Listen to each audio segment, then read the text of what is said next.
The goal of the Crusade was to thwart further Muslim expansion into the Balkans and to possibly even push the Ottomans back across the Dardanelles into Anatolia. However, in a series of shrouded events, the Crusader army would be repulsed by the Ottoman forces of Haji Bey near the walls of Adrianople during the Battle of Srpsunder, or Serbian Destruction, which would see a 10,000-strong Ottoman force defeating a far larger European host. The decisive Ottoman victory would help ensure a permanent Ottoman presence in the Balkans for another decade.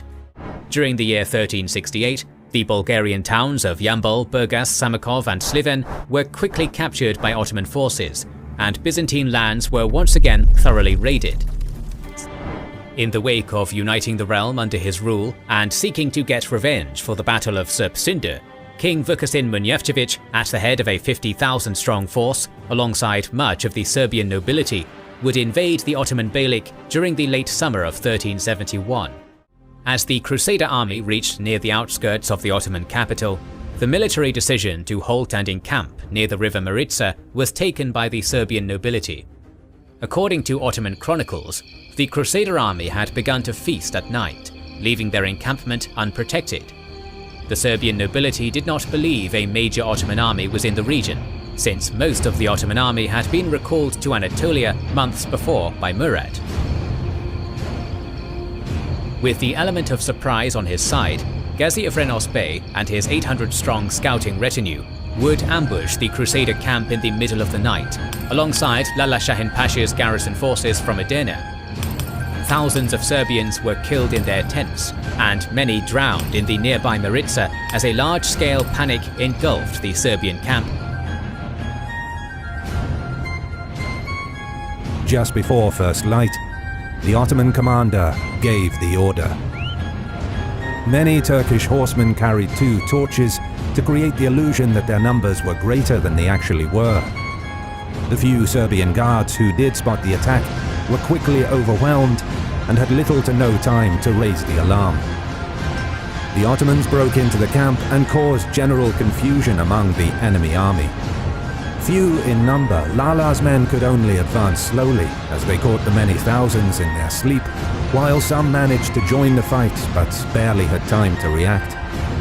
With no time to put on their armor nor pick up their weapons, many Serbian soldiers could only take cover. The Ottomans achieved a total element of surprise.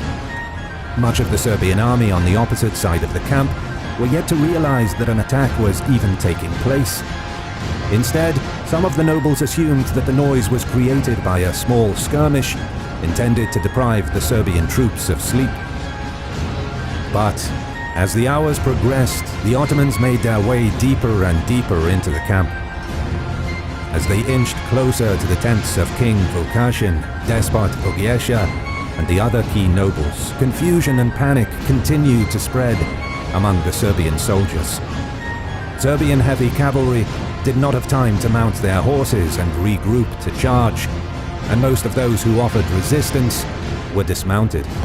Despot Ogiesha, as an honorable knight and warrior, charged the approaching Ottomans in a desperate attempt to stop their advance through the camp. But unable to gather a large enough number of soldiers around him, he died fighting. On the other hand, Vukašin fled with a part of the army towards the river Maritsa, now believing that the main Ottoman army had actually struck the camp.